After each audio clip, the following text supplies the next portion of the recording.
반갑습니다. 송규준입니다. 총선이 이제 1년도 채 남지 않아서 300여일 정도밖에 남지 않아 있는 그런 상태인데요. 자연스럽게 이제 우리가 국민의힘이 다음 총선에서 압승을 거둘 수 있을까 그 여부를 좀 따져봐야 될 겁니다. 그런데 이제 그거를 따져본다라는 것 자체가 그게 비극인 거 아니겠습니까? 당연히 압승을 거둬야 되죠. 그런데 이미 영상을 보시는 분들이 느끼고 계시는 것처럼 야 진짜 이러다가 지는 거 아니야? 라는 생각이 들지 않습니까? 그도 그렇고 지금 민주당 쪽에서는 터질 수 있는 우리가 생각할 수 있는 일반인들, 범인들이 생각할 수 있는 모든 논란이라고 하는 논란은 다 터진 상태입니다. 더 이상 뭐 터질 게 뭐가 있을까 싶을 정도로 뭐더 이상 남아있는 게 없어요. 뭐 이재명 본인에 대한 논란 그것만 하더라도 막 수십 가지가 되는 것이고 거기에다가 아들에 대한 논란까지 터져가지고 수사가 진행 중입니다. 그리고 아내에 대한 논란까지 터져가지고 수사가 지금 진행 중인 상황입니다. 그리고 이재명의 측근들에 대한 논란도 말할 것도 없이 막 수십 가지가 지금 있는 그런 상태이시죠. 그러니까 온갖 것들이 지금 논란 그 자체인 것인데 그럼에도 불구하고 민주당의 지지율은 어느 정도예요? 지금 국민의힘과 얼핏 비슷하거나 심지어 지금 어떤 여론조사에서는 더 높게 나오고 있는 그런 상태거든요. 그러다 보니까 우리가 절망감을 느낄 수밖에 없는 것이죠. 야, 진짜 대한민국의 모럴 해저드라고 하는 게 이 정도였던 것일까? 정말 범죄 그 자체인 인간들이 아직까지도 지지하는 사람들이 저렇게나 많다라는 거. 심지어 조국 같은 경우도 마찬가지 아닙니까? 계속 막 뻔뻔하게 지금 막 우기고 있는 것이고 조국 또한 막 신당 창당해가지고 호남 지역에서 지금 뭐 출마하겠다 뭐다 이런 지금 얘기까지 나오고 있는 상태다 보니까 우리가 당연히 절망감을 느낄 수밖에 없죠.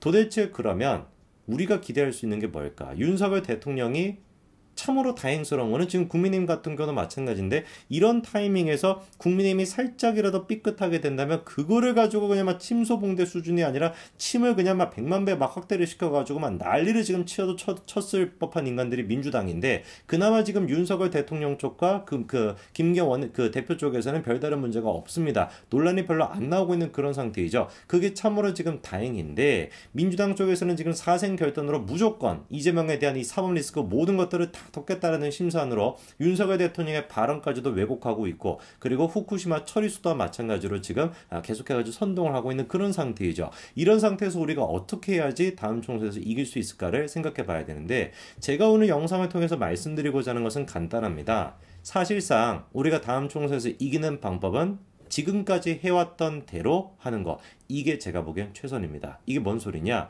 괜히 뭐 쓸데없이 뭐 총선 시즌 되다 보니까 이준석이 됐거나 이현주가 됐거나 이재호가 됐거나 이런 진짜 잡스러운 인간들이 있지 않습니까?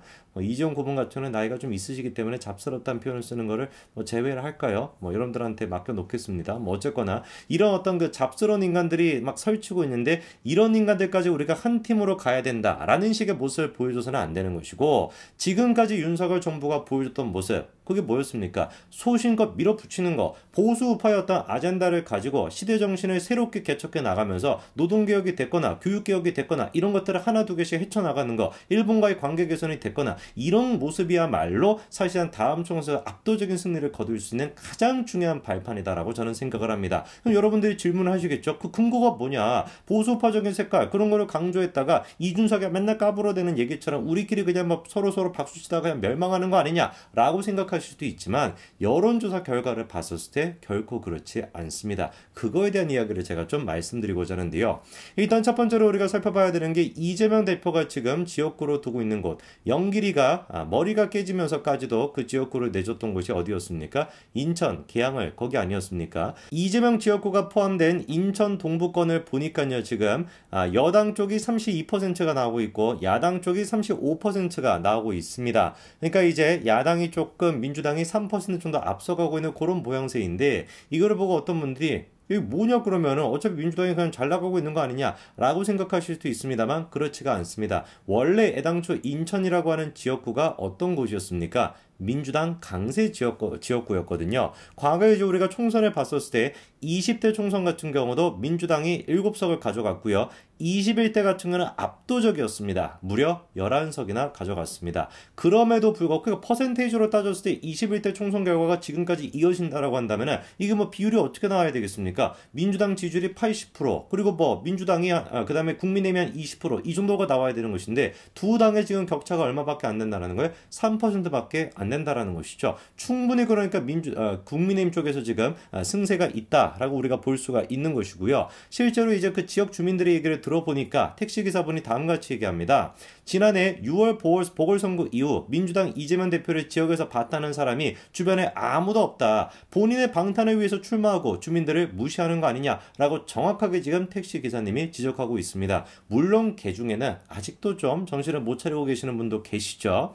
자영업자라고 하시는 분이 이런 얘기를 하고 있습니다. 윤석열 정부 들어 살기가 더 팍팍해졌다. 경알못 정부에 대응할 수 있는 사람은 그래도 행정가 출신이 이재명 대표 아니겠느냐? 이렇게 이제 자영업자인 분이 얘기하고 있는데 이건 뭐 플리처 상해라도 드려야 되는 거 아닐까요? 올해 이제 말 이렇게 해가지고 자영업자라고 하시는 분이 뭐였습니까? 아까 뭐 그 이재명을 뭐라고 했어요? 경잘알인가요? 경잘알 이재명을 뽑겠다라고 얘기하는 거. 이거만큼 진짜 코미디도 없을 것 같은데 이거 뭐 블랙 코미디라고 봐야 되나? 뭐 어쨌거나 제발 정신 좀 차리시기 바랍니다. 이재명 같은 인간을 자영업자라고 하는 분이 찍겠다라고 한다면은 장사가 안 돼도 솔직히 말해서 가망이 없으실 것 같아요. 제가 어딘지도 모르겠고 누군지도 모르겠습니다만 자영업을 하신다는 분이 그렇게 이제 일선에서 그렇게 생존을 위해서 투쟁하신다라는 분이 경제를 위해 가지고 이재명을 찍겠다?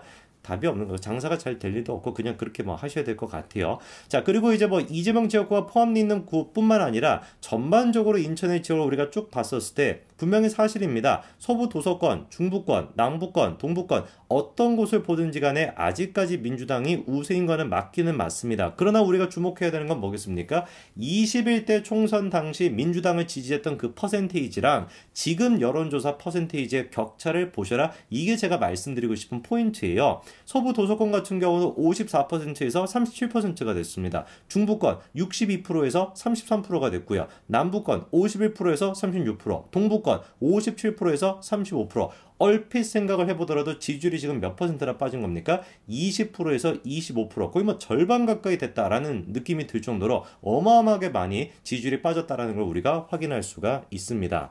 자, 그리고 이제 우리가 또 봐야 되는 것이 그냥 단순히 인천, 이재명이 있는 인천뿐만 아니라 최근에 이제 마찬가지로 또 화제가 됐던 김남국이 있지 않습니까? 남구가 있는 경기도 그 안산 지역구는 또 어떻게 민주당에 대한 반응이 나오는지를 또 봐야 될 것 같은데요. 경기도권을 이제 쭉 봤었을 때요. 민주당 하락폭을 이제 눈여겨보시면 됩니다. 경기도의 이제 도심권 같은 경우는 51%에서 30%로 폭락을 했고요. 서부권 같은 경우도 58%에서 36%, 서남권 같은 경우도 54%에서 36%, 동부권 같은 경우도 56%에서 36%, 동남권 같은 경우는 오히려 지금 국민의힘이 앞서고 있는 그런 상태입니다. 그러니까 이제 우리가 알 수 있는 것이 뭐냐? 인천이 됐거나 경기도가 됐거나 아직까지 이제 민주당이 강세다라고 하는 것은 맞기는 맞습니다만 21대 총선에 우리가 견주어 봤었을 때 민주당의 폭락 수준이 굉장히 이제 우려할 만하고 이런 결과를 봤었을 때 충분히 우리가 22대 총선에서는 지난 21대 총선처럼 민주당이 과반을 차지하는 일은 당연히 존재하지 않을 것 같고 오히려 국민의힘이 압승을 거둘 수도 있겠다라고 충분히 생각할 수 있겠죠. 전국적으로 봤었을 때는요. 서울, 경기, 인천 전부 다 지금 어떤 상태입니까? 국민의힘은 30%가 정확하게 고정이 되어 있고요. 민주당은 35%가 마찬가지로 정확하게 고정이 되어 있는 상태입니다. 양극단에 있는 사람들이라고 우리가 표현해도 될까요? 그러니까 개딸들, 35% 정도 되는 개딸들은 묻지도 따지도 않고 무조건 지금 이재명을 찍고 있는 상태인 것이고 그리고 대한민국의 보수 우파라고 할 수 있는 국민들이 몇 프로가 되는 겁니까? 30% 정도가 되는 거겠죠. 그러니까 65%를 제외한 가운데 있는 35%, 이 중도권에 있는 사람들을 얼마나 많은 사람들이 데려갈 수 있는가가 다음 총선에 이제 결과를 결정지게 될 것인데 제가 보기엔 간단합니다. 물론 이제 민주당에 대해 가지고 수많은 논란들이 터졌음에도 불구하고 개딸들을 설득하는 것은 불가능하죠. 35%는 그냥 없는 사람이라고 쳐야 되는 것인데 중간층에 있는 35%, 야 나는 정치 싫다, 나는 민주당도 싫고 국민의힘도 싫어 라고 하는 그 무당층인 사람들은 당연히 어디 예민하게 반응할 수밖에 없어요. 정치에 관심이 없는 사람들이기 때문에 어떤 정책 여부에 좌지우지가 되기보다는 논란이나 시끄러운 거에 좌지우지가 될 가능성이 높습니다. 그렇기 때문에 이런 면에서는 민주당에서 계속해가지고 악재가 터져나온다고 해도 어떻게 35%가 유지가 될 수 있냐, 총선 망했다라고 생각할 것이 아니라 악재가 터져나오면 터져나올수록 충분히 그게 누구한테 영향을 줄 수 있다? 무당층 35%한테 영향을 줄 수가 있고 21대 총선에 비해서 민주당의 지지율이 폭락을 한 상태이기 때문에 그 무당층 35%를 우리가 가져간다면 충분히 뭐 할 수 있다? 다음 21대 총선에서 압승을 거둘 수 있다는 게 이번 여론조사를 통해서 우리가 확인할 수 있는 내용입니다. 그러니까 김기현 지도부가 됐거나 윤석열 대통령이 됐거나 끝까지 그냥 뭐만 하면 되는 거예요? 지금까지 보여줬던 모습만 보여주면 되는 겁니다. 우리는 그저 30%, 35% 되는 보수우파 국민들의 압도적인 지지를 받으면서 민주당이 저렇게 개박살 나고 있어가지고 논란이 터지면 터질수록 무당측은 자연스럽게 우리가 흡수가 될 거기 때문에 그 두 가지를 통해서 우리가 총선 승리를 거둘 수가 있는 것이지, 이준석이나 이현주나 이재호나 이런 인간들과 막 통합을 해야 된다, 이따위 것들 통해 가지고 우리가 총선 승리를 거둘 수 있는 게 아니라는 것이죠. 끝까지 김기현 지도부와 윤석열 대통령은 소신을 지켜주시기 바랍니다. 그게 총선 승리의 지름길일 겁니다. 여기까지 말씀드리겠습니다. 감사합니다.